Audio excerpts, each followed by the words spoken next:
Merci, Seigneur. Alléluia.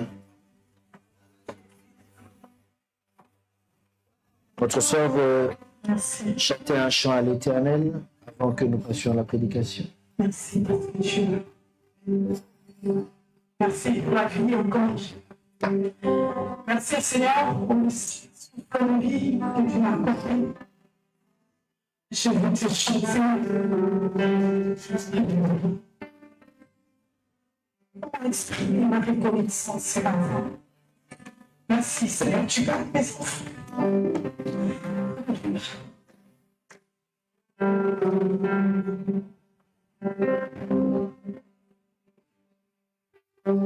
Tu as essuyé le larmes de ma vie. Je veux te regarder. Comment exprimer ma reconnaissance? Sur ma louange, papa, tu as essuyé. Tu as essuyé le larmes de ma vie.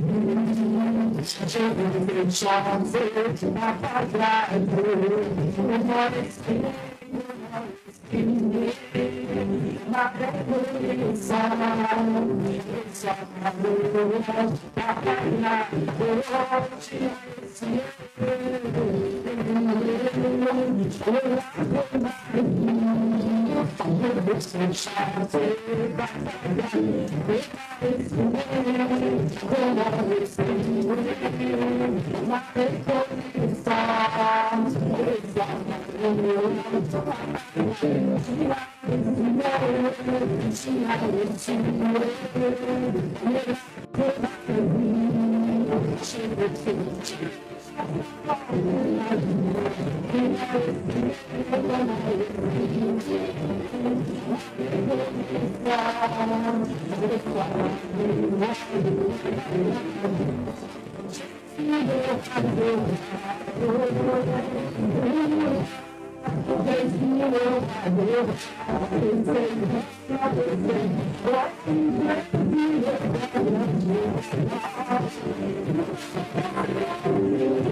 Seigneur, merci Seigneur pour ta présence.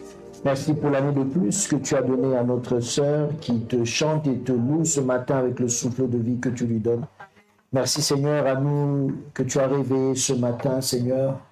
Au-delà, Seigneur, de tout ce qu'il y a peut-être comme poids dans nos cœurs, dans nos pensées, nous voulons, Seigneur, simplement d'abord te louer et t'être reconnaissant pour la vie que tu nous donnes, Seigneur.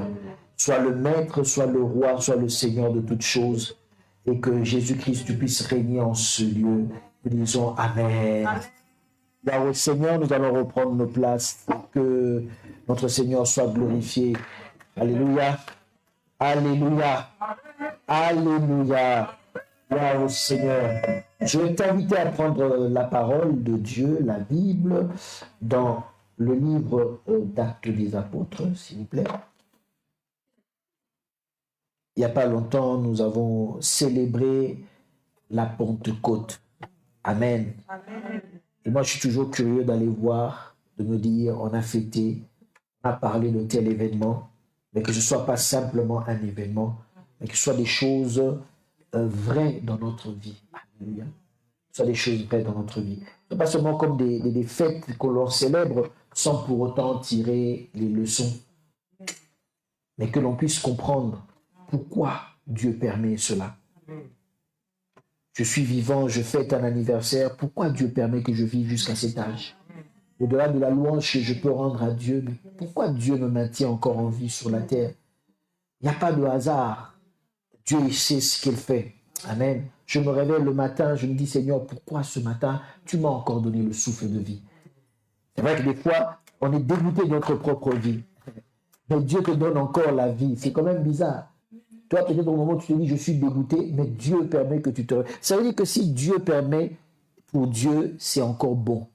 Pour Dieu, c'est encore possible. Et tu peux te dire, moi, je n'en veux même plus. Tu peux même prendre ma vie maintenant.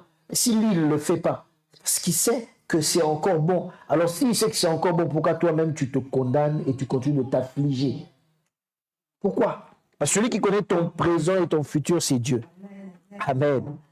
Que son saint nom soit béni. Amen. Nous allons prendre le livre Actes des Apôtres, donc je disais, le chapitre 2. Je vais lire. Le jour de la Pentecôte, ils étaient tous ensemble dans le même lieu. Tout à coup, il vint du ciel un bruit comme celui d'un vent impétueux et il remplit toute la maison où ils étaient tous assis. Des langues semblables à des langues de feu leur apparurent, séparées les unes des autres et se posèrent sur chacun d'eux. Et ils furent tous remplis du Saint-Esprit et se mirent à parler en d'autres langues selon que l'Esprit leur donnait de s'exprimer. Or, il y avait en séjour à Jérusalem des Juifs, hommes pieux de toutes les nations qui sont sous le ciel. Des Juifs, hommes pieux de toutes les nations qui sont sous le ciel. Au bruit qui eut lieu, la multitude accourut et elle fut confondue parce que chacun les entendait parler dans sa propre langue. Ils étaient tous dans l'étonnement et la surprise. Ils se disaient les uns aux autres, voici ces gens qui parlent. Ne sont-ils pas tous galiléens? Et comment les entendons-nous dans nos propres langues à chacun, dans notre langue maternelle? Pathès, Médès, Élamites, et ceux qui habitent la Mésopotamie, la Judée, la Cappadoce, le Pont, l'Asie, la Phrygie, la Pamphylie, l'Égypte, le territoire de la Libye voisine de Cyrène, et ceux qui sont venus de Rome, juifs et prosélytes, crétois et arabes. Comment les entendons-nous parler dans nos langues des merveilles de Dieu? Alléluia. Ils étaient tous dans l'étonnement, ne sachant que penser, et ils se disaient les uns aux autres, que veut dire ceci? Amen. Que veut dire ceci? Ils étaient tous dans l'étonnement. Je vais intituler mon message en disant aujourd'hui un bruit qui parle, un bruit qui parle. Parce que le jour de la Pentecôte, on sait que c'est caractérisé par il eut un grand bruit. Alors qu'ils étaient en train de prier, il eut un grand bruit. Un bruit, un vacarme qui a fait que les gens étaient attirés. Ils sont venus voir, mais qu'est-ce qui se passe? C'était une maison banale. Tout le monde passait devant cette maison jusqu'avant qu'il y ait ce bruit. Personne ne s'arrêtait. Personne ne se posait la question. Ça n'attirait l'attention de personne. Mais quand il eut un grand bruit, la Bible dit que les gens sont venus et les gens étaient attirés. Pourtant, c'était une période où il y avait du monde dans la ville. On sentait qu'il y avait un événement. C'était les gens montaient au temple de Jérusalem. Parce que c'était déjà une fête qui était préparée. Et quand il y a du monde comme ça, la ville est en ébullition, il y a du bruit forcément partout. Mais ce bruit-là particulièrement a attiré l'attention des gens. Alléluia. Amen. Et pourquoi ce bruit a attiré l'attention des gens? Parce que ce bruit avait un message. Dans ce bruit, il y avait quelque chose. C'était un bruit qui parlait aux gens. C'était un bruit qui adressait un message aux gens, au point que les gens se sont arrêtés pour se dire que ce n'est pas simplement un bruit, mais dans ce bruit, il y a un message. Ce bruit me parle. Ce bruit me dit quelque chose. Au travers de ce bruit, je suis en train de capter, de recevoir quelque chose. J'entends, j'écoute quelque chose. Et c'est ce qui est le plus important. Et mais je disais, il ne suffit pas, nous, aujourd'hui, de commencer à dire Pâques, de commencer à dire Pentecôte et toutes les fêtes. On voit d'autres églises qui ont des programmes, même en fonction de certaines fêtes qu'il y avait dans l'Ancien Testament. Ce n'est pas mauvais. Ce n'est pas du tout mauvais. Parce que toutes ces fêtes dans l'Ancien Testament avaient une signification spirituelle. Ce n'est pas mauvais de revenir là-dessus, de les fêter d'une certaine manière et d'aller puiser la pensée spirituelle qu'il y avait derrière. Ce n'est pas mauvais.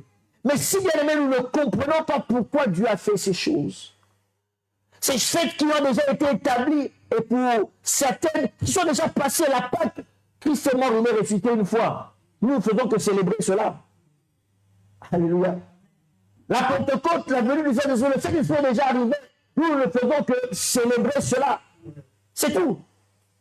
Mais maintenant que ces choses sont passées, qu'est-ce que nous tirons de ces fêtes-là? Est-ce que c'est juste le jour où nous devons venir et puis fêter cela à l'église?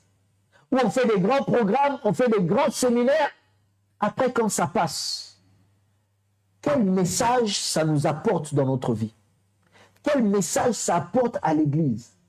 Qu'est-ce que l'église devrait tirer de ces fêtes-là, de ces événements-là? Et après, comment l'église doit se comporter? Est-ce que l'église doit rester la même? La Pâque est déjà arrivée et on continue de célébrer la Pâque, mais l'église doit-elle rester la même? Quand je parle de l'église, je ne parle pas seulement du bâtiment, je ne parle pas seulement de la communauté, mais je te parle aussi à toi, individu chrétien, parce que tu es le temple de Dieu, tu es l'église de Dieu. Ne l'oublie jamais, tu es l'église de Dieu, tu es l'édifice même de Dieu. Ne l'oublie jamais. Le bâtiment, oui. La communauté, nous sommes de telle communauté, oui.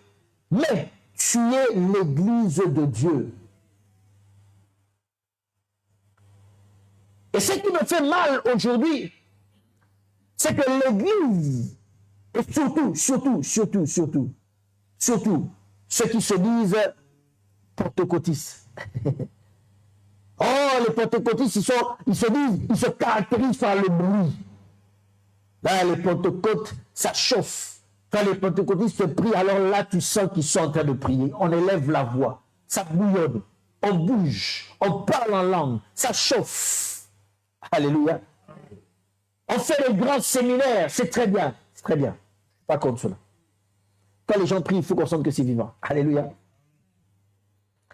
Mais ce qui me fait mal aujourd'hui, c'est de voir que l'église qui est née dans le bruit, amen, est-ce que tu comprends?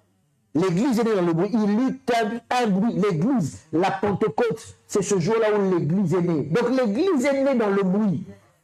Mais l'église est née où ça bougeait. Alléluia.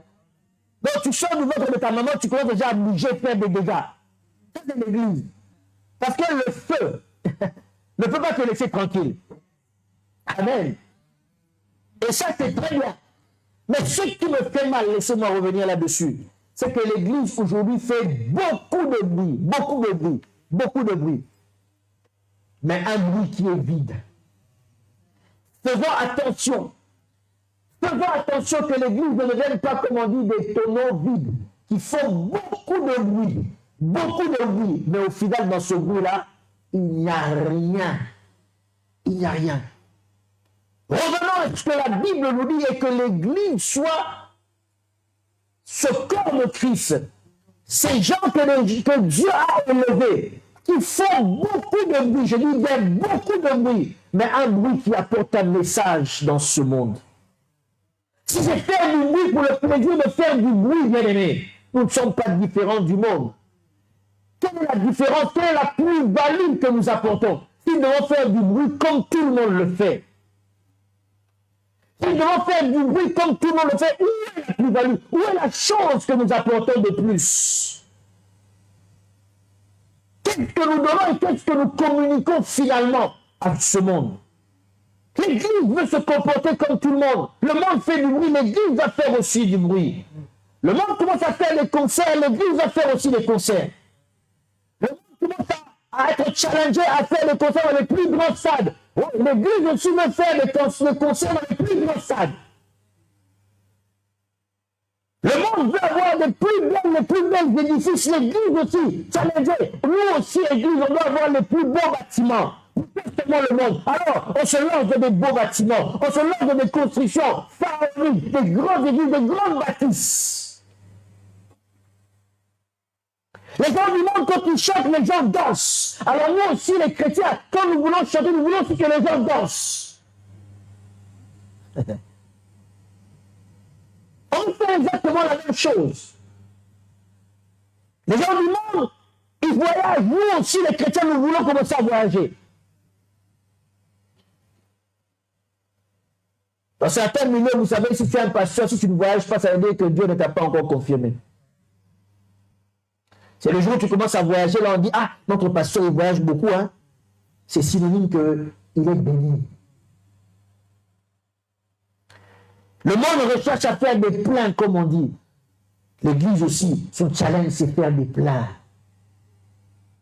C'est faire des plans. Le monde, il chante des musiques tout le temps, des albums tout le temps. L'Église aussi, nous aussi, on a sorti des albums tout le temps. Nous aussi. Le monde veut s'afficher avec les grands. L'Église aussi veut s'afficher avec les grands. Mais si nous faisons exactement la même chose, où est la différence? Faire du bruit, remplir des salles, faire des albums, c'est pas ce qui est mauvais. Mais dans ce que l'Église fait, il doit avoir un message. C'est ça la différence. Non seulement il doit avoir un message, mais il doit avoir un message qui sauve, un message qui apporte la vie. Parce que le monde sait, il y a un message, mais ce message-là ne suffit pas à donner la vie éternelle aux gens. Ce message-là ne suffit pas à consoler réellement les gens. Alors ne faisons pas du bruit comme le monde fait du bruit, mais faisons un bruit qui va faire quand les gens viendront. Au travers de ce bruit, dans ce bruit, ils recevront un message. La Bible dit que les gens étaient attirés par ce bruit. Mais quand ils se sont avancés, chacun qui va se dire, mais finalement, ce bruit nous parle. Et chacun se dit, mais comment se fait-il que ces gens sont en train de dire des choses? Et ça parle à chacun d'entre nous. Peu importe son origine, peu importe sa langue maternelle, ça parle à chacun d'entre nous. C'est pour ça qu'ils sont restés scotchés là, parce que ce bruit-là leur parlait. Et au travers de ce bruit, chacun recevait quelque chose. Ils entendaient les merveilles de Dieu. Est-ce qu'aujourd'hui, dans nos musiques chrétiennes, nous entendons encore les merveilles de Dieu? Est-ce qu'aujourd'hui, quand nous voyons les chrétiens chanter, danser même ce qui n'est pas interdit, est-ce que nous voyons les merveilles de Dieu? Est-ce qu'aujourd'hui, quand l'Église fait du bruit, quand l'Église passe sur TikTok, est-ce que nous voyons encore les merveilles de Dieu? Ou nous faisons simplement comme tout le monde? C'est vide. C'est vide. Après la Pentecôte, les choses ne doivent plus rester la même chose. Notre bruit doit être porteur d'un message. Alléluia. Porteur d'un message. Dieu ne permet rien pour rien. Quand Dieu fait quelque chose, quand Dieu permet quelque chose, Dieu veut qu'il y ait toujours au travers de cela un message. Je disais, un bruit qui parle. Ce bruit est d'abord parlé premièrement aux chrétiens. Oui. L'Église doit parler d'abord aux chrétiens. Vous savez, le Saint-Esprit n'était pas encore arrivé, répandu sur la terre. Donc, l'Église n'avait pas encore commencé en tant que telle. L'Église n'avait pas encore commencé en tant que telle. Néanmoins, Christ marchait avec des personnes qui étaient autour de lui, qui le suivaient partout, qui l'enseignaient, qui le formaient, à qui il avait prévenu de ce qui allait arriver et de ce que le Père avait prévu de faire pour le salut de l'homme. Non seulement pour le salut de l'homme, mais pour que l'homme reste, après même que Christ soit parti, que l'homme reste en communion avec Dieu jusqu'à ce que lui-même reviendra pour prendre son Église. C'était un plan bien établi, l'Église n'était pas encore là. Et il y a une fois, le Seigneur parle à ses disciples et il leur explique. Voilà ce qui va arriver, je vais être arrêté. Il va se passer ceci, ça va être compliqué. Parce que quand le berger va être frappé, le troupeau sera en pagaille.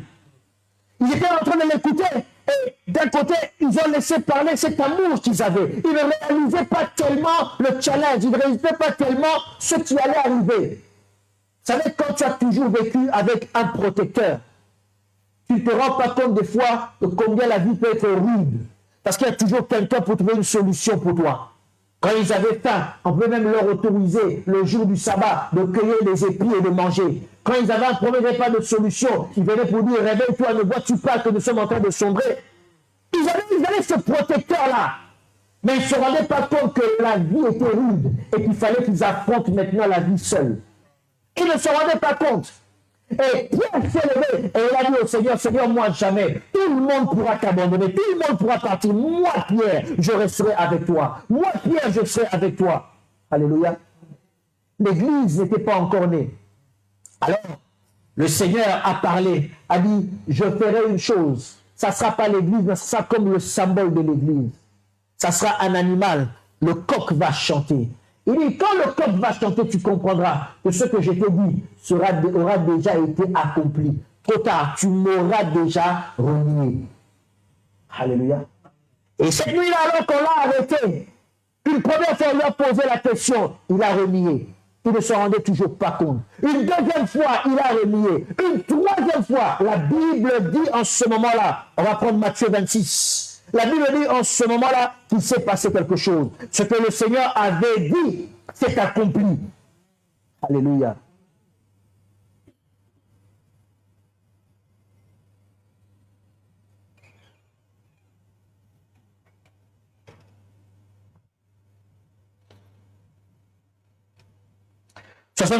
Matthieu 26, 74. Alors ils se mit à faire des imprécations et à jurer. Je ne connais pas cet homme. Là, c'était la troisième fois. La Bible dit aussitôt, le coq chanta. Et Pierre se souvient de la parole que Jésus avait dite. Avant que le coq chante, tu me réuniras 3 fois. Étant sorti, il pleura amèrement. Amèrement. Je me dis, ce n'était pas le seul coq qui était là. Je me dis, ce n'était pas la première fois sur la terre qu'un coq chante. Je me dis, dans cette contrée-là, dans ce village, dans cette ville-là, ce n'était pas la première fois qu'un coq chante. Le coq chantait, les coqs chantaient. Ça, c'était habituel tous les matins. Alléluia. Mais ce jour-là, ce coq-là avait été utilisé comme l'église. Et quand le coq a chanté, tout le monde a entendu ce coq chanter. Mais Pierre, il a entendu un message dans le chant du coq. A entendu un message dans le chant du coq. Les autres n'ont pas déconné. Peut-être, il y avait un monsieur qui devait avoir un rendez-vous. Il s'est dit, on le levait. Quand le coq va chanter, je devrais me lever pour aller m'apprêter. Il a entendu le coq chanter. Il a dit, moi, je dois me lever. Il va aller. L'autre s'est dit, mais encore ce coq du voisin qui chante, qui me réveille tous les matins. Moi, je ne travaille pas. Je vais faire la grâce matinée. Il a continué. Mais lui, Pierre, quand il a entendu ce chant-là, c'était différent. Il y avait un message. Si l'église était là, Dieu n'aurait pas utilisé le coq. Alléluia. Tout seul de ce que l'église devait faire.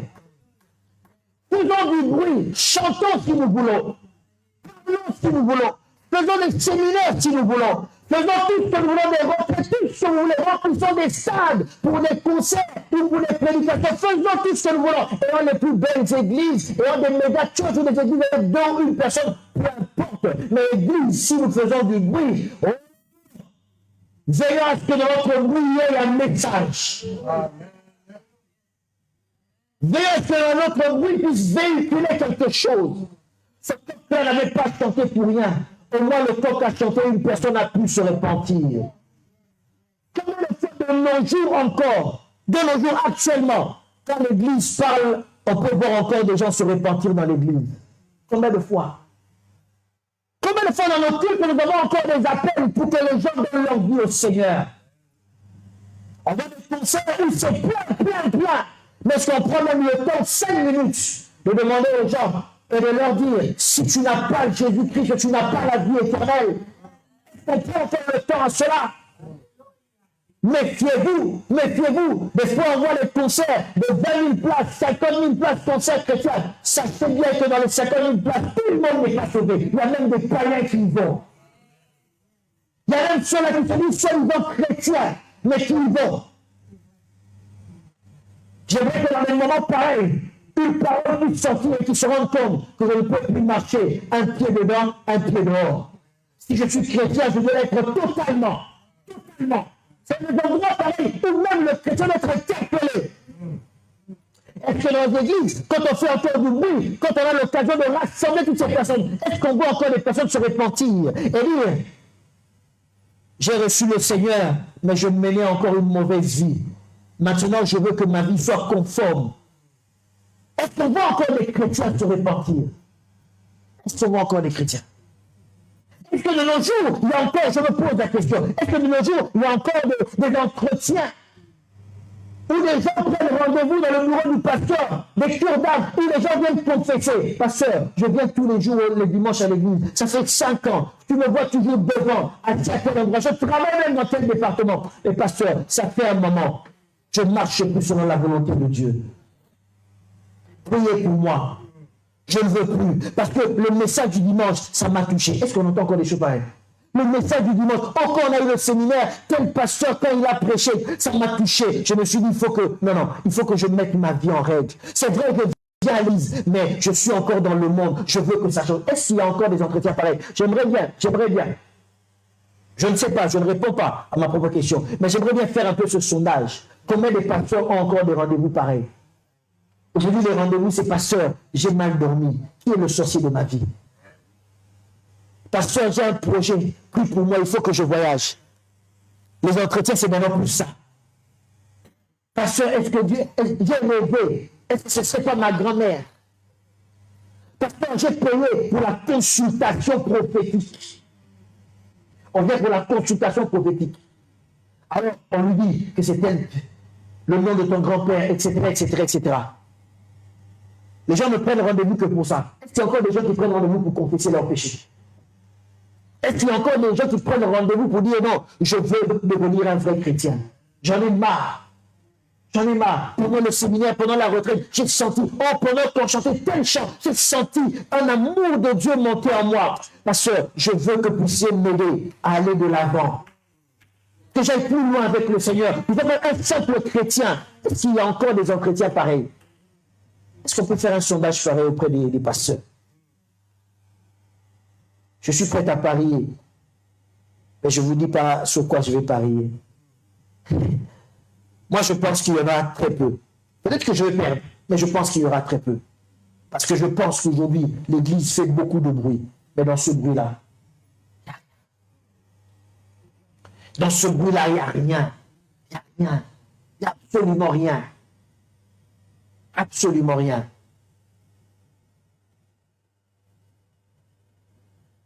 Peut-être que les conditions sont différentes. Mais je pense que Dieu, il reste le même. Ils étaient tous montés à Jérusalem. C'était comme d'habitude. Comme d'habitude. Et ceux qui étaient montés, pour la plupart, c'était des Juifs. Comprenez? J'ai dit, l'Église doit d'abord parler d'abord à l'Église. Parce qu'avant d'aller au dehors, il faut d'abord qu'on fasse le ménage. Il faut déjà que le bruit que nous faisons nous-mêmes, que ça nous parle, avant que ça parle aux autres. Que ça nous parle d'abord nous-mêmes. Que quand la chorale commence à chanter, rien que par un chant, une personne se met à pleurer sur ses péchés, dit, ce chant m'a parlé. Ce chant m'a parlé. Je me suis senti sale devant la présence de Dieu. Il n'y a même pas encore la prédication, dit, je me suis senti sale devant la présence de Dieu. Et on voit la personne pleurer et dire, Seigneur, je veux changer. Je veux avancer avec toi. C'est ça que j'ai toujours dit, j'aime bien cette liberté. Sois libre dans la présence de Dieu. Vous savez, pendant le temps d'adoration, tu peux même venir ici te mettre à genoux et pleurer.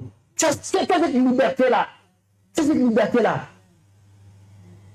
Parce que chaque chose qui va se faire pendant le culte doit nous parler. Doit nous parler. On cherche aujourd'hui les performances. Toutes les églises veulent s'équiper. Même nous. Toutes les églises veulent s'équiper. On doit avoir la bonne sono. On doit avoir les bons micros. Mais tout ça pourquoi? Si ça ne parle pas. Si derrière cela, on ne délivre pas un message. Pourquoi? Dites-moi. Pourquoi? Il y avait des Juifs qui étaient montés. Mais on a senti une différence ce jour-là. Alléluia. Entre tous ces Juifs qui étaient montés à Jérusalem pour la fête, qui connaissaient la loi de Moïse et qui se disaient enfants de Moïse. Oh, à cette époque-là, il ne fallait surtout pas leur dire le contraire. Ils étaient fiers de dire nous sommes les enfants d'Abraham. Ils l'ont même dit devant le Seigneur, devant Christ, avec assurance, nous sommes les enfants d'Abraham. Nous n'avons jamais été esclaves. Ils ne connaissaient même pas leur propre histoire. Alléluia. Ils ne connaissaient même pas leur propre histoire. Ils étaient là. Nous, on connaît la loi de Moïse. On connaît la loi de Moïse. Et nous sommes les enfants d'Abraham. Les enfants de la promesse.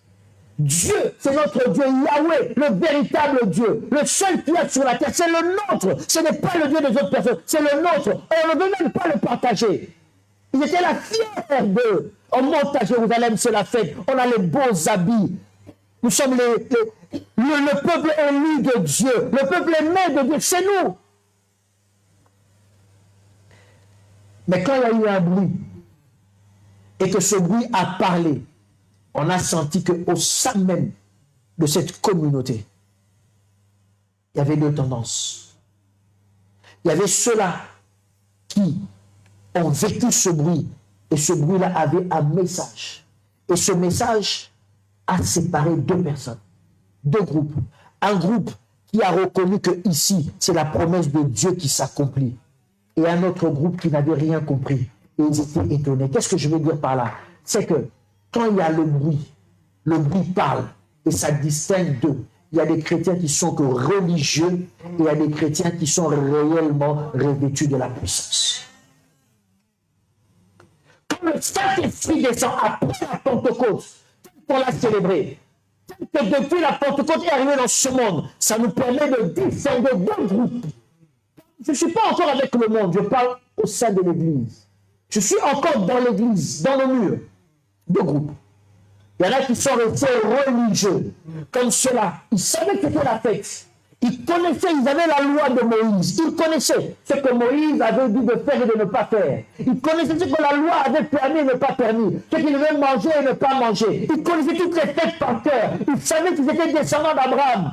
Pas d'Abraham, mais ils n'étaient que des religieux. Que des religieux. Et les autres, ils avaient été enseignés, ils avaient été préparés au travers de ce bruit. Ils étaient capables de dire, nous reconnaissons ici l'accomplissement de ce que Dieu a dit.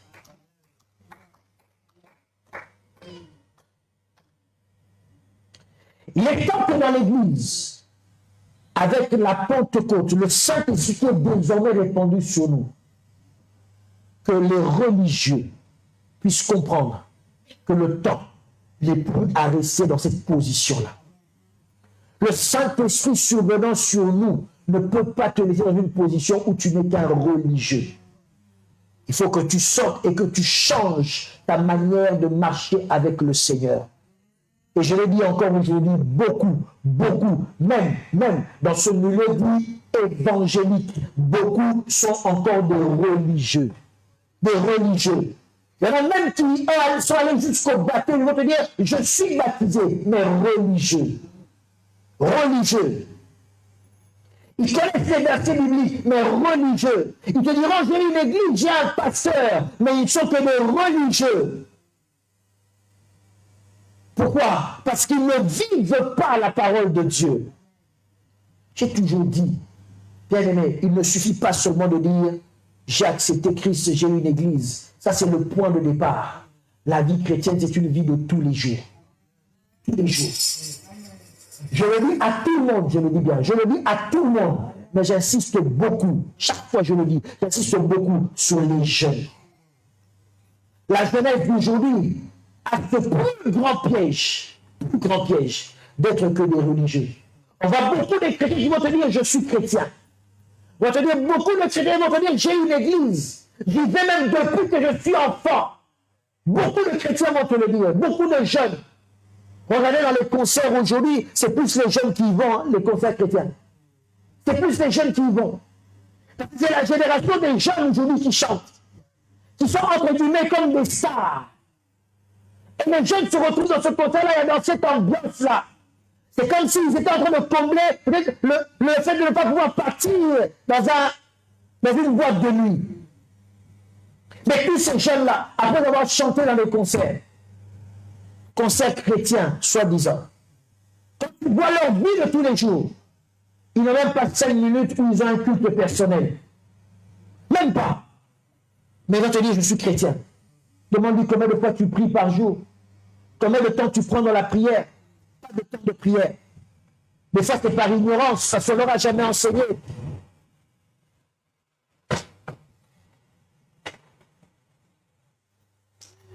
Des fois, c'est par ignorance, parce qu'on ne leur a jamais enseigné. Vous pouvez couper ici, alors, si ça ne dérange pas le direct. Des fois, c'est par ignorance, parce qu'on ne leur a jamais enseigné. Des fois, simplement, c'est parce qu'eux-mêmes n'ont pas compris c'est quoi être chrétien. Ils n'ont pas encore compris c'est quoi être chrétien. Demande-lui au hasard, toute la semaine, qu'est-ce que tu as médité dans la Bible? Il te dira, je n'ai pas lu la Bible. Il ne sait pas, il n'a rien lu. Parce qu'il ne comprend pas. Il ne comprend pas. Pourquoi? Parce qu'il n'y a pas encore ce déclic, cette vraie soif. Alléluia. Parce que je me dis, bien aimé, même si on ne te l'a pas enseigné, celui qui a fait une vraie rencontre avec le Seigneur, ça déclenche une soif, une véritable soif. Une véritable soif. Tu auras envie de prier. Même si tu ne sais pas prier, tu auras envie de prier. Tu vas commencer à crier partout, aidez-moi, apprenez-moi à prier. Tu vas chercher partout. Parce qu'il y aura une soif plus forte en toi. Tu auras envie de prendre les Écritures et de commencer aussi à fouiller, à lire, à te dire, mais ce que le pasteur a dit dimanche à l'église, où il a lu ça? Comment il a compris ça? Moi aussi, je veux apprendre à lire la Bible. Tu auras cette soif-là. Mais bien aimé, s'il n'y a pas encore cette soif-là au fond de toi, dis-toi, Seigneur, fais en sorte que je puisse vivre la Pentecôte. Amen. Parce que c'est ton Saint-Esprit qui mettra en moi cette soif-là. Oh, permettez-moi d'insister beaucoup sur les jeunes. Mais je parle à tout le monde. Mais permettez-moi d'insister beaucoup sur les jeunes. Chrétien, combien de fois tu pries? Chrétien, est-ce que tu as le temps de prier? Chrétien, tu as les programmes de l'église, où es-tu? Si ça n'a pas encore déclenché cette soif en toi, dis-toi qu'il y a quelque chose. Je ne le dis pas pour te condamner, mais c'est comme pour te dire, va prier, dire, Seigneur, tu as déjà répandu le Saint-Esprit sur la terre. Je veux moi aussi bénéficier de cela. Jeunesse, soyez plongés dans une vraie chrétienté, pas une chrétienté superficielle. Jeunesse, suivez Dieu, mais de manière réelle. Il ne suffit pas d'avoir une église, il ne suffit pas d'y aller tous les dimanches, mais est-ce que vraiment en toi, il y a une soif? Est-ce que tu es en train de développer une communion avec Dieu? Est-ce que tu es en train de développer une relation avec Dieu? Où tous les jours tu ressens ce besoin de prier Dieu? Où tous les jours tu ressens ce besoin de méditer sa parole? Où tous les jours tu ressens ce besoin de fuir le péché? Où tous les jours tu es de plus en plus fier d'être différent des autres jeunes? Si tu n'es pas encore fier d'être différent des autres jeunes et que tu regrettes en disant « je veux faire comme les autres », assumer ta différence et dire pendant que les autres font des bêtises, dis « moi je ne le ferai pas parce que je suis chrétien ». Moi je ne fumerai pas parce que je suis chrétien. Moi je n'irai pas derrière les hommes, les femmes parce que je suis chrétien. Moi je ne fumerai pas parce que je ne buvrai pas l'alcool et tout parce que je suis chrétien. Et quand tu rentres chez toi, après avoir fait tes devoirs, après avoir été à l'université, après avoir abattu tes occupations, tu sens cette soif, ce manque en toi de dire, je dois prier, je dois prier. Et même si tu n'as personne, appelle un frère, une soeur de lui dire, aide-moi à prier. Je vais prendre 5 minutes dans la prière, ne serait-ce que ça. Tous ces jeunes que l'on voit suivre le Seigneur, est-ce que réellement ce qui se passe dans leur vie? Est-ce que c'est réellement ce qui se passe dans leur vie? Ils sont pressés, ils attendent. Oh, je me souviens, je ne dis pas que nous avons été la génération parfaite, je ne le dis pas. Mais je me souviens, nous, combien on attendait le jour de la réunion de la semaine. On avait l'impression que d'une réunion à une autre, c'était tellement long, parce qu'on avait soif, constamment soif de Dieu. Le dimanche, on l'attendait. Si on pouvait faire tourner une machine pour que le dimanche arrive vite, oh, on pouvait le faire. Si on pouvait faire tourner une machine pour que le samedi, la réunion de jeunesse arrive vite, on pouvait le faire. Et quand on avait une retraite de préparer, on n'attendait que ça, que ça. À cette époque, on ne pouvait même pas prier en ligne, il fallait se déplacer. Mais c'était un plaisir pour nous de faire ce déplacement après l'école, aller chercher la face de Dieu. On oubliait la fatigue. Il fallait même nous canaliser. Il fallait même nous canaliser. C'est à cause de cela que je peux vous dire, quand nous on s'est convertis, beaucoup ont échoué à l'école les premiers temps. Ils ont échoué à l'école. Parce que la force de Dieu était tellement forte que beaucoup commençaient même à abandonner les études. Quand ils rentraient à la maison, au lieu d'être pressés de faire les devoirs, ils étaient pressés d'abord de prier.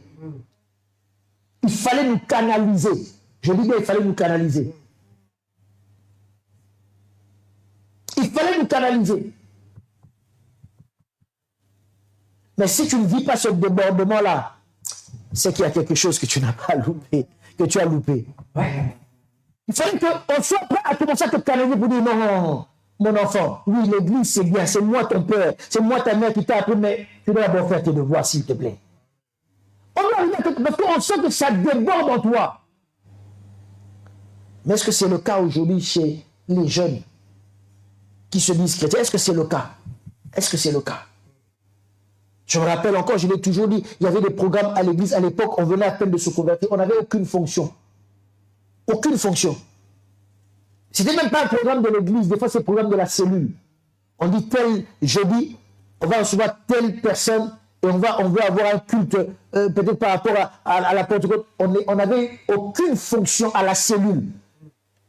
Mais de toi-même, tu commençais à jeûner. On ne te demande rien. Ce jour-là, tu viendras, on va te donner une place dans les bancs comme tout le monde. Mais tu jeûnes. Pour dire, Seigneur, je veux que ce jour-là, ta gloire se manifeste. Je veux que ce jour-là, dans notre cellule, oh Seigneur, que tu puisses faire du bien, que tu jeûnes. Alors qu'il y avait des intercesseurs. Toi, tu n'étais ni intercesseur, ni rien du tout. Mais la soif de Dieu était tellement forte en nous qu'on allait chercher cela. Est-ce qu'on voit encore des jeunes qui se précipitent aujourd'hui pour des réunions, simplement des enseignements? Je ne dis pas un concert. Si on dit concert, tel ça va venir, oh, tous les jeunes vont venir. Même à pied, ils viendront. Mais pour être enseignés, est-ce qu'ils sont prêts à courir? Pour passer du temps dans la prière, est-ce qu'ils sont prêts à courir? Quelle relation vous avez développée avec Dieu? La Pentecôte est déjà arrivée pour que tout le monde ait accès au Saint-Esprit et à la plénitude de Dieu. Ce n'est pas seulement pour les darons, non. Ce n'est pas seulement pour les darons, non. Même vous, jeunes, dans les derniers temps, je répandrai de mon esprit sur toute chair. Vos fils et vos filles prophétiseront. Jeune que tu es, tu peux vivre aussi la flamme. Tu peux vivre aussi la flamme. Un bruit qui doit parler. Et au milieu de nous, on doit faire la distinction. Ne sois pas religieux. Ne sois pas religieux. Ne sois pas religieux.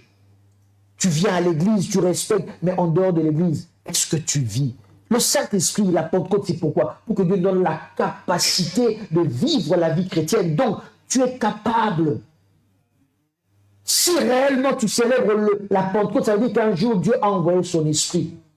Et ça veut dire que toi, si tu es capable d'avoir cet esprit-là pour être fort, et là où tu es faible, demande de l'aide, on t'aidera.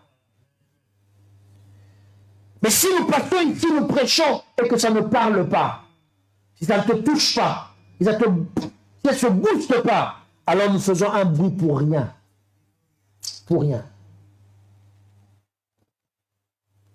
Il faudrait qu'à la fin de chacune de nos prédications, les gens puissent se dire, j'ai eu ma part.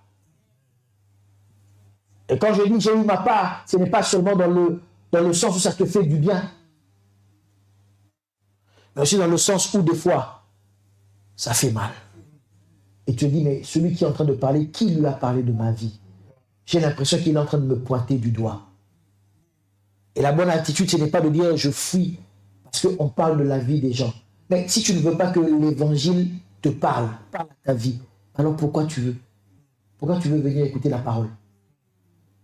Nous sommes appelés à faire un bruit, mais un bruit qui doit parler aux gens. Même si ça fait mal, tu dois l'entendre. Dans le but que tu puisses changer, que nous puissions évoluer et que nous ne soyons pas simplement des religieux.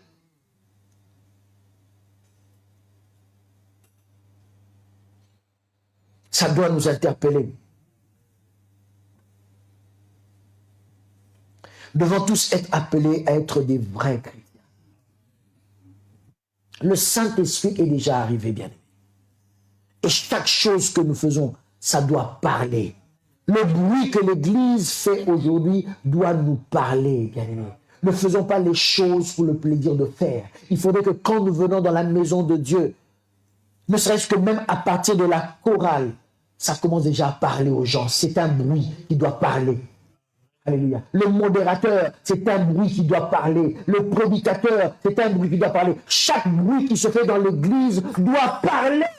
Parler à ceux qui sont là, afin que les vies soient transformées. Sinon, où est le bénéfice de la Pentecôte? Si les vies ne sont toujours pas transformées, alors que le Saint-Esprit a été répandu. Où est le bénéfice de la Pentecôte? Jusqu'à quand tu viendras à l'église et être religieux, alors que la Pentecôte, le Saint-Esprit a déjà été répandu. Pas pour que nous soyons des religieux, mais pour que nous soyons, comme le monde le dit, des pratiquants. Des pratiquants. Yes. Ça veut dire que tu vis les choses dans le détail, pratiquant. On entend les gens dire, oui, moi je suis, mais je ne suis pas pratiquant. Comment tu peux être chrétien et ne pas être pratiquant? Comment tu peux vouloir être chrétien et ne pas être pratiquant? C'est comme tu dis, je veux être juste dans une piscine, mais je ne veux pas être mouillé. Mais ce n'est pas possible, bien-aimé. Comment tu veux être chrétien et ne pas être pratiquant? Tu veux des hommes qu'il faut casser les yeux. Une chose, tu ne peux pas passer à côté. Laisse-moi te dire, écoute-moi très bien. Laisse-moi te dire, le Saint-Esprit a été répandu sur la terre. Vos fils et vos filles prophétiseront. C'est pour que nous ayons la capacité et que le Saint-Esprit venant sur nous, nous transforme. Alléluia. Et si tu acceptes cela, alors laisse-moi te dire, à cause de cela, tu dois accepter d'abandonner le péché. À cause de cela, on ne peut pas te retrouver un coup dans un concert chrétien et l'autre coup dans un concert païen. À cause de cela, tu dois exercer ta bouche à dire la vérité. À cause de cela, tu dois accepter ce que c'est que le pardon. À cause de cela, tu dois arrêter la jalousie. À cause de cela, tu dois développer ta vie avec le Seigneur. À cause de cela, tu dois fuir le péché. À cause de cela, tu dois chercher la face de Dieu. Et là, tu ne seras plus religieux. Mais tu vas commencer à vivre une communion avec le Seigneur. Je ne le dis pas pour nous pointer du doigt et pour nous condamner, mais pour nous dire que parce que la Pentecôte est arrivée, c'est possible maintenant pour tout le monde. C'est possible pour tout le monde. Et en ce moment-là, tu ne seras plus religieux. Mais tu sauras ce que tu es en train de faire. Tu seras comme ce que soi-disant le monde dit, pratiquant. Ça pratiquant. Comment tu peux venir à l'église et ressortir de l'église? Rien ne t'a parlé, rien ne t'a touché. Rien ne t'a parlé, rien ne t'a touché. De l'adoration jusqu'à la fin. Comment? Nous devenons trop religieux parce qu'on vient à l'église. À cause de l'ordre, on te donne une place et tu es fixé à ta place comme si tu étais vissé dessus. Nous sommes dans la présence de Dieu. Nous sommes dans la présence de Dieu. Qu'est-ce qui t'empêche quand tu loues le Seigneur et que tu sens cet amour tellement fort au fond de toi? Qu'est-ce qui t'empêche de te prosterner? Qu'est-ce qui t'empêche de lever les mains? Qu'est-ce qui t'empêche? Ah, on va me voir. Qu'est-ce qui t'empêche? Si on voit des gens pleurer à l'église, ça va être différent du monde. Le monde va toucher les sentiments. Tu vas entendre la plus belle musique, tu vas te mettre à pleurer. Une musique qui parle d'amour, qui parle de déception amoureuse, tu penses à toutes tes déceptions amoureuses. Une musique qui parle de l'amour d'une mère pour son enfant ou vice-versa, ça te touche. Oui, ça te touche. Et tu peux verser les larmes pour cela. Ça se limite qu'aux sentiments. Alléluia. Mais dans l'église, on va plus loin que les sentiments. Plus loin que les sentiments. C'est pour ça que quand tu viens à l'église, ne dis pas « je n'ai pas pu adorer parce que la chorale a mal chanté ». Le problème, c'est toi. Tu as une mauvaise approche de Dieu. Tu as une mauvaise approche de Dieu. Parce que tu as une bonne approche de Dieu, même si la chorale chante faux. Même si la chorale chante faux. Mais la présence de Dieu, elle est tellement pure, intacte, forte devant toi que tu vas ressentir quelque chose, crois-moi. Tu vas ressentir quelque chose. Tu vas ressentir quelque chose. Tu comprends cela? Une femme qui enfante un enfant, quand elle montre son enfant, ce qu'elle regarde, ce n'est pas la beauté du bébé qui vient de sortir. Mais elle sent en elle quelque chose qui vibre. Il y a que les femmes qui peuvent expliquer cela. Ce n'est pas la beauté de son enfant. Ce qui compte, ce n'est pas est-ce que mon enfant est beau ou pas, non. C'est de se dire, mais ça vient de sortir de moi. La vie. Et ce qu'elle ressent, bien aimé, même si son enfant c'est le plus moche du monde, ce qu'elle ressent, ça vaut plus que tout. Ça vaut plus que tout. Dans le bien famille, je n'ai pas pu adorer parce que je cherche une église, et là tu cherches une église où il y a la plus belle chorale. C'est pas ça qui fait de toi un vrai chrétien. Même si je suis d'accord, j'aime beaucoup la musique. Je suis d'accord que les choristes chantent très bien, ça fait du bien. Oui, ça fait du bien. Choriste, quand vous chantez, ça fait du bien. Des fois, quand on fait des fautes notes, des fois, ça vous blesse un peu l'oreille. Ça fait du bien. Mais je ne dois pas limiter ma relation avec Dieu par rapport à ça. Non. Non, je n'ai pas pu bien suivre la prédication parce que le prédicateur n'est pas très éloquent. Il prêche avec des erreurs. Même s'il prêche avec des erreurs, relis ta Bible. Dans ta Bible, il n'y a pas d'erreur. Et tu dois comprendre le message de Dieu. Dieu te parlera, il ne te parlera pas avec des erreurs. Il te parlera dans le langage que tu connais, dans la langue que tu connais. Même la langue de ton village, il parlera. Le fait que tu comprennes. Et si au-delà des mots, tu ne comprends pas. Dieu est capable, il est capable de te faire ressortir des choses, même quand il n'y a pas le mot.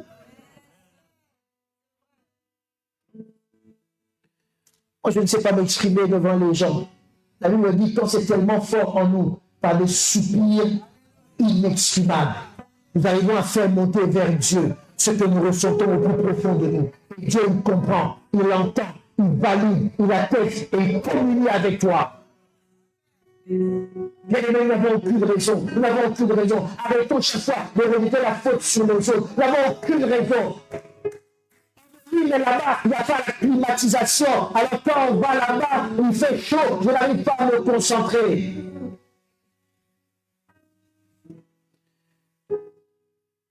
Quand tu sais qui est devant toi, bien aimé, tu oublies tout. Tu oublies tout. Alléluia. J'ai vu une personne, bien aimée. Il y a eu un accident, là, appelé pour lui dire que son enfant avait fait un accident grave. Cette personne, pendant l'hiver, est sortie pieds nus, sans manteau. Cette femme. Elle est sortie pieds nus, sans manteau. Aussitôt qu'elle était au téléphone, elle était chez elle. Elle a ce coup de fil, elle a ouvert la porte, elle est sortie pieds nus, sans manteau. C'est à l'hôpital qu'elle s'est rendue compte qu'elle n'avait pas de manteau, qu'elle était pieds nus pendant l'hiver. À un moment donné, elle a commencé à grelotter, elle s'est rendue compte qu'elle n'avait ni manteau, ni chaussures, pieds nus. Elle a traversé la ville jusqu'à l'hôpital. Elle ne s'est même pas reconnue. Et elle s'est dit, certainement les gens m'ont pris pour une folle. Ce n'est qu'en ce moment-là. Parce que ce qu'elle ressentait, l'urgence qu'elle ressentait au fond d'elle, elle n'a même pas pensé à mettre un manteau. Et pendant tout le trajet, elle n'a même pas senti qu'il faisait froid. Vous comprenez? N'est-ce pas des choses qui nous arrivent? Alors arrêtons chaque fois de chercher des raisons. Bien aimé, le Saint-Esprit a déjà été répandu. Ça va nous différencier. Nous ne sommes plus appelés à être religieux. Mais ce bruit du Saint-Esprit, ça te parle ou pas? Est-ce que ça te parle encore ce matin? Le bruit du Saint-Esprit, qu'est-ce que ça dit en fond de toi? Dans ta marche avec Dieu. Jusqu'à quand nous continuons de parler du Saint-Esprit de la Pentecôte. Les gens veulent que le culte de la Pentecôte, c'est le culte où les gens vont tomber.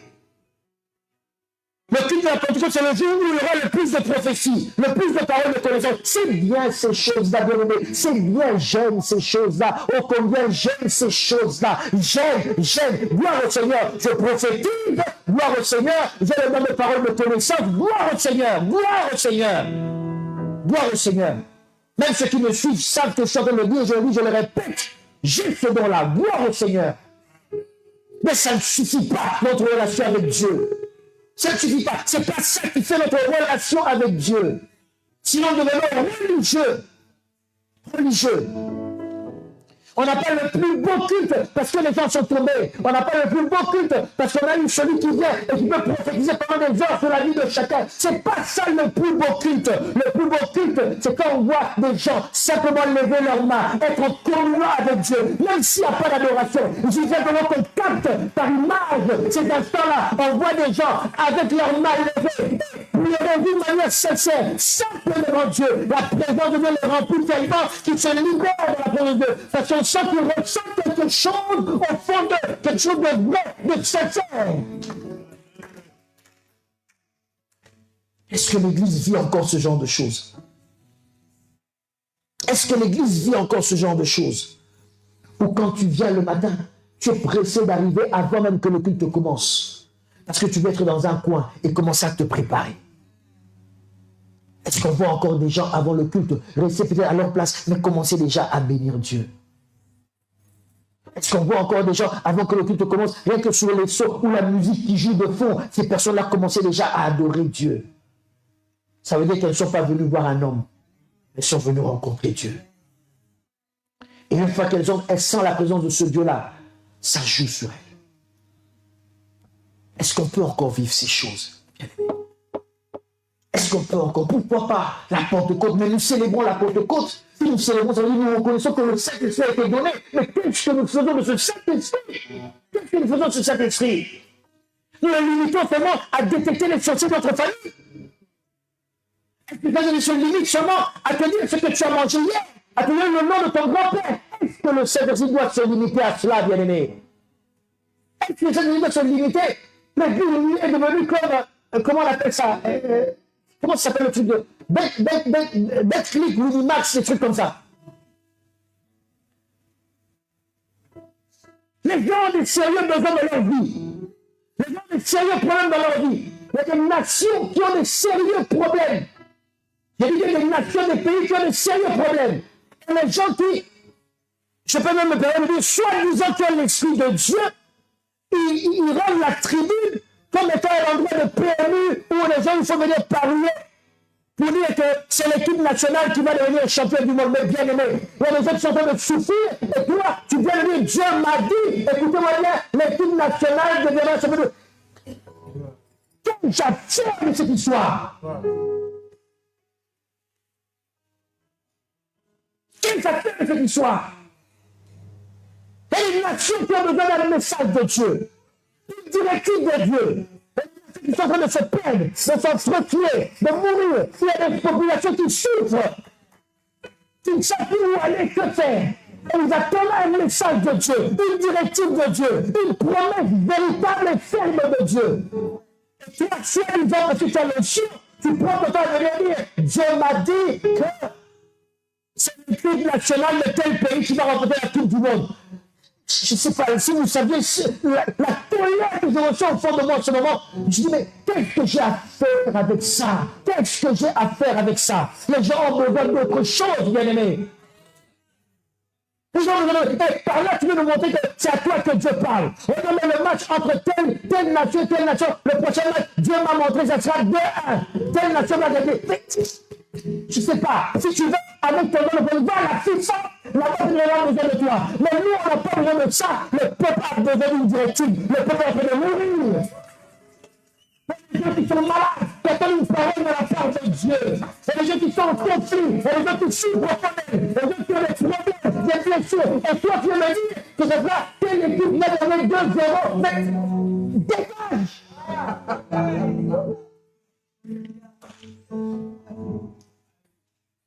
Est-ce que le Saint-Esprit va se limiter à cela, bien-aimé? La prophétie édifie, elle exhorte, elle fortifie. Alors que tu me le dis que ce soit vrai, pourquoi pas? Pourquoi pas? Est-ce que vraiment aujourd'hui les nations ont besoin de cela? Quand on entend les bruits de guerre, et que moi quand je vais pour mettre du carburant dans ma voiture, je suis incapable d'atteindre même 5 litres. Est-ce que j'ai besoin de savoir qui va gagner 2-1, 2-0? Est-ce que j'ai vraiment besoin de cela? Quand il y a des gens dans les hôpitaux, des gens qui courbent derrière des problèmes. Bien aimé, il y en a ici, nous sommes assis, vous ne savez pas ce qu'ils ont dans leur cœur. Hein? Vous ne savez pas. Arrêtons, bien aimé. Arrêtons. Faisons un bruit, mais un bruit qui parle aux gens. Alléluia. La Bible dit que tous ces gens-là s'arrêtent et disent, mais comment nous les entendons parler les uns chaque les autres des merveilles de Dieu? Des merveilles de Dieu. L'autre n'a pas dit, ah bah tiens, on vient de m'apprendre que ma grand-mère s'appelait Hélène. Ah oui, moi aussi, on vient de m'apprendre que mon grand-père, il s'appelait, je ne sais pas moi, je ne sais pas, le Pagaloï. Rien à faire. La Bible dit, chacun entendrait, dans ce bruit-là, chacun entendait les merveilles de Dieu. Des merveilles de Dieu. Des merveilles de Dieu. Des merveilles de Dieu. Des merveilles de Dieu. Si Dieu a un message pour la nation, qu'il le dise clairement, mais que ce ne soit pas pour des profits personnels. Je crois que Dieu peut parler dans tous les domaines de la vie d'une personne. Je crois. Mais ce que je suis en train de dire, c'est que quand Dieu parle, ce bruit-là vient répondre aux besoins des gens. Ce n'est pas pour amuser la galerie. Il va vous montrer qui sait prophétiser. Ça vient répondre aux besoins des gens. Ça vient répondre aux besoins des gens. Bien-aimés, c'est ce que je suis en train de dire. Oui, Dieu peut parler dans tous les détails, dans tous les domaines, mais ça doit parler. Mon souci est qu'à chaque fois que l'on vient prier en ce lieu, que chacun de nous reçoive quelque chose de la part de Dieu. Que chacun de nous reçoive quelque chose de la part de Dieu. C'est ça ma prière. Peu importe qu'on soit 1 million, qu'on soit 2 ou 3, mais que chacun reçoive quelque chose de la part de Dieu. Sinon, à quoi bon de me tenir là devant pendant 1 heure, 2 heures, 3 heures, si au final, vous n'avez rien reçu? À quoi bon? À quoi bon? Si ce n'est pas pour faire des démonstrations bêtes, faire tomber les gens, mettre les gens en spectacle, toi là, viens devant et le culte s'arrête. On se concentre sur la vie d'une personne. Pendant que tu es en train de te concentrer sur la vie d'une personne, moi, mon problème alors. Pendant que tu es en train de profiter de cette personne, laisse aux gens de continuer de prier. Pendant que toi, tu es en train de prophétiser sur elle, si moi je suis en prière, sans même que toi tu prophétises sur ma vie, Dieu peut me toucher aussi. Mais tu m'arrêtes. Je dois moi m'arrêter, oublier mes yeux et commencer à regarder comment tu vas faire tomber la personne devant. À un moment donné, bien-aimés, soyons sérieux envers nous-mêmes. Et ça, il faudrait que même entre nous dans l'église, nous soyons capables de dénoncer cela. Oh, je sais, on va peut-être m'écrire sur TikTok, on va dire, et lui, pour qui il se prend. Et lui, peut-être, il n'a pas 1 million de membres dans son église. Et lui, et lui, et lui. Dites tout ce que vous voulez, mais la vérité, elle est là. Dites tout ce que vous voulez, mais la vérité, elle est là. Voilà. Et là. Si tu as 1 million de membres, alors, écoute bien cette vérité, parce que je crois que tu en as beaucoup plus besoin que moi. Parce que toi, tu adresses à 1 million de membres, et Dieu te jugera en fonction de ce soi-disant 1 million de membres que tu as. Alors arrêtons des bêtises. Arrêtons des bêtises. Le Saint-Esprit doit parler aux gens. Doit parler aux gens. Le Saint-Esprit, ce n'est pas pour faire du spectacle. Ça doit parler aux gens. Alors, ils sont tous arrêtés devant cette maison. Comment on les entend pas? Il y a eu un bruit, mais ce bruit nous parle. Ce bruit nous parle au point qu'on a oublié qu'on doit aller au temple. On s'est arrêté devant cette maison. Ce bruit nous parle. Est-ce que le bruit du Saint-Esprit peut encore parler à l'église aujourd'hui? Tenons-nous debout, sinon je ne m'arrêterai jamais. Tenons-nous debout.